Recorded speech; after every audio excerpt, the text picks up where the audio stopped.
Bonjour à tous, c'est Simon et aujourd'hui je vais vous expliquer pourquoi Hollywood doit tout à la France et à la bande dessinée française. Mais avant, un petit geste hygiène.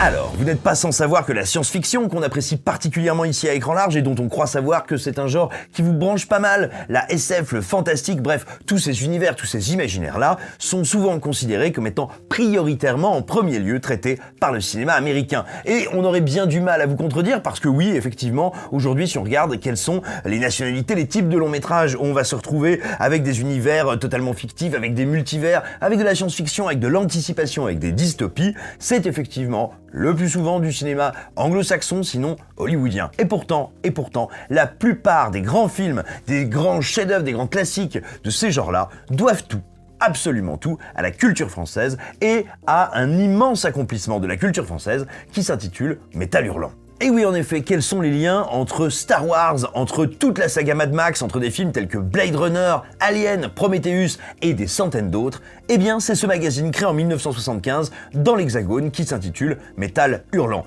On va donc revenir sur l'histoire de cette publication, son influence, quels sont les grands films qui lui doivent tout, mais également, sur la résurrection, la renaissance toute récente de Métal Hurlant, dont on est partenaire et dont on avait envie de vous causer depuis de longs mois.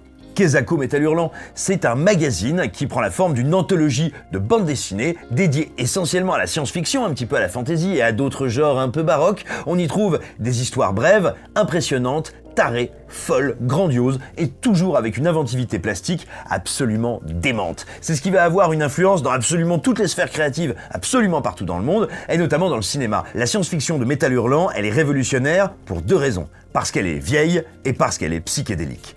Il faut bien comprendre que quand le magazine se crée en décembre 1974, grâce à Jean-Pierre Dionnet, Bernard Farkas et les deux immenses dessinateurs que sont Druillet et Moebius, alias Jean Giraud, la science-fiction existe depuis longtemps, évidemment. Elle a déjà de grandes œuvres, elle a même déjà des classiques. Ça fait un moment que Asimov écrit, Kadik est aussi il est déjà en train de produire de très très grands textes. Et bref, il y a il y a Van Vogt également, bref, beaucoup d'auteurs classiques de SF sont déjà en activité, mais qu'est-ce qui se passe? À l'époque, on va dire, alors là je vais être très schématique, que les spécialistes me pardonnent, on va dire, il y a la science-fiction soviétique et la science-fiction américaine. Toutes deux sont innervées, nourries par le fait qu'à ce moment-là, à cette époque-là, entre ces deux puissances qui sont parmi les puissances qui ont remporté la Seconde Guerre mondiale, ces puissances-là, elles s'affrontent sur le terrain de la conquête spatiale. C'est-à-dire que dans la SF qui vient de ces deux pays-là, qui est ultra majoritaire, il y a quand même toujours une notion de dépassement, d'innovation, de nouveauté. Et donc, quand bien même on propose une dystopie, c'est-à-dire une vision noire du futur, elle interviendra toujours parce qu'on a fait des découvertes qui peuvent être menaçantes, qui peuvent être négatives, mais il n'empêche, c'est un monde en perpétuelle révolution que nous présentent ces deux science-fiction, ces deux grandes écoles. Or, quand la science-fiction arrive tout d'un coup d'Europe, de France, grâce à Métal Hurlant, forcément, elle paraît plus ancienne, elle paraît vieillie. Parce que l'Europe, elle est au sortir de la Seconde Guerre mondiale, et donc sa représentation du monde et de l'avenir passe par l'idée de la ruine, d'un monde qui est fatigué, d'un monde qui a été mis à l'épreuve, d'un monde qui s'essouffle. Et donc ça va esthétiquement complètement renouveler l'imagerie de la SF. Et puis, il y a aussi autre chose, je vous parlais de psychédélisme. Alors encore une fois, attention, il ne s'agit pas de faire croire que Métal Hurlant aurait tout inventé. Si vous lisez du Philippe Cadic par exemple, vous savez qu'en termes psychédéliques, c'est quand même pas mal. Mais chez Métal Hurlant, la dimension vraiment, on va dire, extrêmement ludique, colorée, inventive, jubilatoire, vertigineuse, voire psychanalytique de tout ça, va prendre des proportions démente. Et c'est pas pour rien que des auteurs aussi variés que Enki Bilal et même encore beaucoup d'autres, Jodorowsky, vont prendre leur envol, leur ampleur au sein de cette publication. Et donc du coup, si vous voulez, c'est un électrochoc partout dans le monde. Et pour ça, il suffit de regarder un petit peu toutes les œuvres qui sont allées vraiment s'inspirer, puiser, fabriquer, hybrider leur ADN au programme de Métal Hurlant. Vous avez sans doute déjà entendu dire que une des particularités de Star Wars, c'était que cet univers soit si vieux, poussiéreux, abîmé.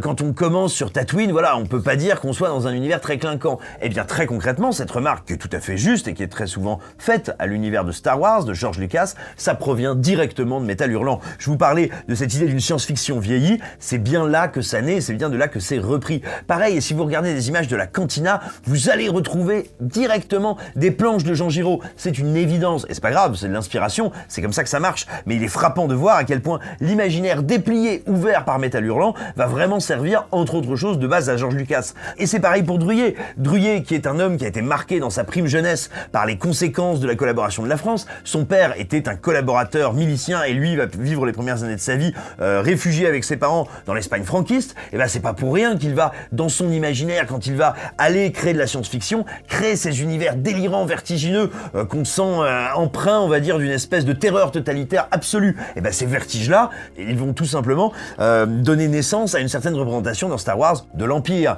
d'une autre forme fasciste. Et donc, il est évident que ces parallèles sont très très puissants dans l'œuvre de George Lucas. Alors il faut bien sûr rendre à César ce qui est à César. Lucas n'a pas, on va dire, cloné Druyer ou Jean Giraud ou Métal Hurlant. Il s'en est inspiré, comme il s'est inspiré d'autres choses, comme il est allé chercher du côté de John Carter from Mars, d'Edgar Rice Burroughs, comme il est allé chercher du côté d'un autre dessinateur français, Jean-Claude Mézières. Mais quand on redécouvre Métal Hurlant aujourd'hui, il est évident que ça a été fondamental, on va dire, dans la conception visuelle et graphique de Star Wars. Et puis il y a Mad Max, la saga inventée par George Miller, le cinéaste qui rend notre bon Antoine humide comme un mois d'octobre. Eh bien, Mad Max, il suffit d'aller à la base. Regardez le titre du film Mad Max. Son apparence, son design fait référence directement à la titraille de Métal Hurlant.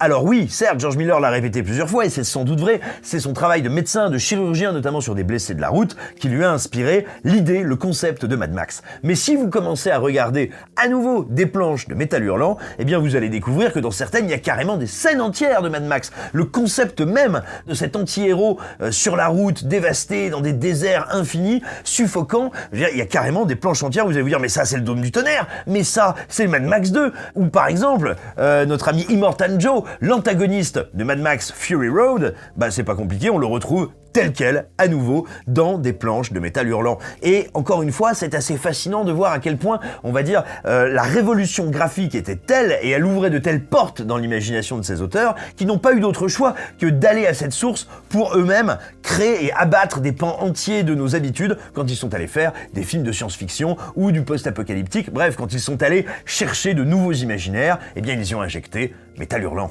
Et si on en arrive à Ridley Scott et à ses plus grands films, bon, c'est très simple, Alien n'existerait pas sans Métal Hurlant, et pour quantité de raisons. Déjà parce qu'il y a effectivement plein de passages, plein de notes d'intention visuelle dans le film qui proviennent directement du magazine français, mais aussi parce qu'il a carrément embauché Jean Giraud, donc Mobius, un des plus grands noms, une des plus grandes signatures, une des plus belles plumes de Métal Hurlant, pour travailler au design général du film. Donc évidemment, là encore, le lien est évident, sans compter que ce fameux Alien, il n'existerait pas sans le Dune de Jodorowsky qui ne s'est jamais fait, mais qui contenait un morceau de scénario dans lequel il y avait un vaisseau spatial où des gens étaient contaminés par une bête, ça explosait, ça sortait d'eux, on pondait à l'intérieur des parasites, bop, voilà, bref, le film n'aurait pas existé sans cette partie de Dune. Or Dune, c'est Jodorowsky qui vient lui aussi de Métal Hurlant. Bref, à quantité de niveau, Alien le 8e passager, c'est un film qui est l'enfant de Métal Hurlant. Mais il en va de même pour Blade Runner. Blade Runner, rappelez-vous, il y a quelques instants, je vous parlais d'une science-fiction qui était novatrice parce que c'était une science-fiction, celle d'un monde vieux, ancien, à bout de souffle. Et bien Blade Runner, l'adaptation du roman de Philippe K. Dick, elle se distingue précisément par ça, par une description, alors dont on a dit a raison, certes, qu'elle venait du roman noir, mais enfin, il n'y a pas besoin d'aller très loin pour retrouver des images d'Enki Bilal, pour retrouver des images, encore une fois, de Mobius, pour retrouver, évidemment, du Druyer, ces grands bâtiments qui tombent en ruine, ces images comme ça, cette ville battue par la pluie, par la pollution, c'est évidemment du Métal Hurlant dans les grandes largeurs. Je sais que vous êtes nombreux à ne pas aimer Prometheus, mais qu'est-ce que vous voulez que je vous dise? Vous n'êtes pas parfait, c'en est la preuve, contrairement à moi. Or, eh bien regardez, dans Prometheus, il y a quantité de plans et d'images parfois très marquantes et très réussies, qui proviennent directement de séquences entières de Métal Hurlant. Je pense notamment aux gros bisous vaginaux baveux du gigantesque facehugger à la fin du film, qui est littéralement une citation d'une planche de Jean Giraud. Bref, encore une fois, voilà des œuvres de science-fiction importantes, on va dire très fortes dans leur proposition visuelle, qui viennent directement de ce formidable héritage qu'est Métal Hurlant. C'est donc un sublime magazine qui est publié à raison de 4 numéros par an. Vous pouvez vous le procurer soit en vous abonnant, en allant dans le kiosque à journaux le plus proche, mais aussi dans les librairies. Les librairies, c'est bien. Bref, il est largement distribué, il est accessible, il est intéressant. Et alors, qu'est-ce qu'on trouve dans ce nouveau Métal Hurlant? Eh bien, alternativement, des numéros de créa, où il va y avoir exclusivement de la nouveauté, des nouvelles BD, des textes, des articles de et sur la science-fiction, mais aussi des nouvelles. Et puis, ce qui est extrêmement important, des numéros vintage. C'est important parce que tout simplement, aujourd'hui, lire et retrouver les Métal Hurlant originaux, soit c'est long, soit ça coûte très cher, soit c'est fastidieux, bref, ça n'a rien d'une évidence. Or, c'est notre mémoire collective en matière de science-fiction. Le fait donc de republier certaines des meilleures histoires, c'est fondamental, ça leur permet de survivre, et c'est pour tout et chacun, pour qui aime la science-fiction ou qui veut la découvrir, une porte d'entrée absolument démentielle. Ensuite, moi je voudrais m'arrêter un instant sur les numéros de créa, ceux où il y a des inédits, parce que je les trouve déjà sacrément audacieux, faut oser aller se frotter, se mesurer à la légende qu'a été Métal Hurlant depuis ses origines, mais en plus de ça, c'est plutôt réussi. Déjà parce qu'on va trouver un panel graphique extrêmement varié, les numéros de créa n'essaient pas de reproduire ou de copier, ou vraiment, vous voyez, de rendre hommage aux grands maîtres d'hier, ils essaient plutôt de voir quelles sont les tendances, les idées, les concepts qui se dégagent aujourd'hui. Également parce que Métal Hurlant est allé chercher des artistes variés, pas uniquement des pontes du dessin, de la créa, de la BD, mais des concepteurs de jeux vidéo, des auteurs de nouvelles, bref, des gens qui ont des rapports divers, des rapports croisés, en biais, en diagonale, en zigzag même, dirais-je, avec les imaginaires, avec la science-fiction, avec tout simplement ce qui un peu nous excite et nous donne envie de penser, de rêver ou de cauchemarder à quoi demain sera fait. Et c'est ce qui fait justement de Métal Hurlant quelque chose d'important, quelque chose qui nous rappelle que non, ce n'est pas vrai, la France n'est pas que le pays du fromage et des films d'auteurs nuls. Déjà parce qu'on fait d'excellents films, il vous suffit de les regarder, on a fait plein de vidéos là-dessus, ne me tapez pas dessus, ne m'insultez pas.